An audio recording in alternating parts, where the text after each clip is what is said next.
Hello and welcome to this week's episode. Whether you are a member of our Escape Student Loan Debt community or you're a member of our New Money, New Problems community, and as I always say, those are separate entities, you are listening to the same episode on today. And that's because we have updates on your federal student loans. And because we have so many people in our New Money, New Problems community who are struggling with federal student loan debt, there are periods like this where the subject matter overlaps.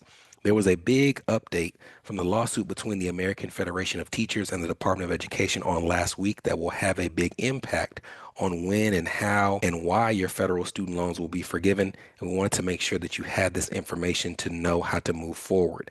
After the break, we're going to share that status report and the changes and how they impact you.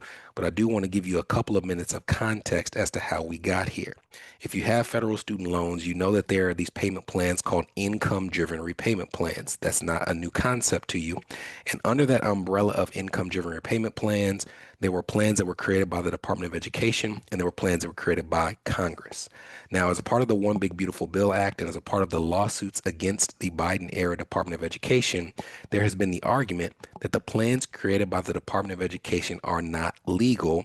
And as a result of those lawsuits and the One Big Beautiful Bill Act, they are phasing them out. Sometime between 2026 and 2028, the ICR, pay as you earn, and save plans will be wiped away. And the only remaining payment plans will be the income-based repayment plans and the repayment assistance plans, which were created by Congress. Now, the Department of Education to this point has said, even if you're eligible for forgiveness on one of those plans that's being phased out, we're not going to forgive them. You got to move them over to IBR once you're eligible to have them wiped away.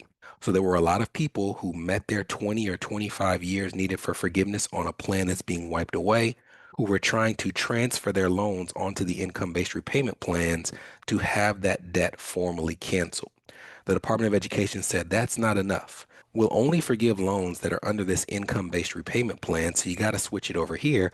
But once you get it over here, we don't necessarily agree with how many forgiveness credits are on your listed totals because the Biden era Department of Education gave you credit for months that we don't think you should have credit for.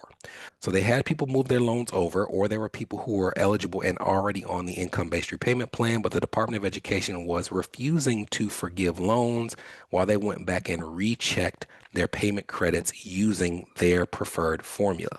And for many borrowers, there's a huge time sensitivity to when their student loans are forgiven, because if you have student loans that should already be forgiven and the Department of Education drags its feet and they don't forgive it in 2025, you run the risk of having them forgiven in 2026 or later, which means that those loans would be taxable.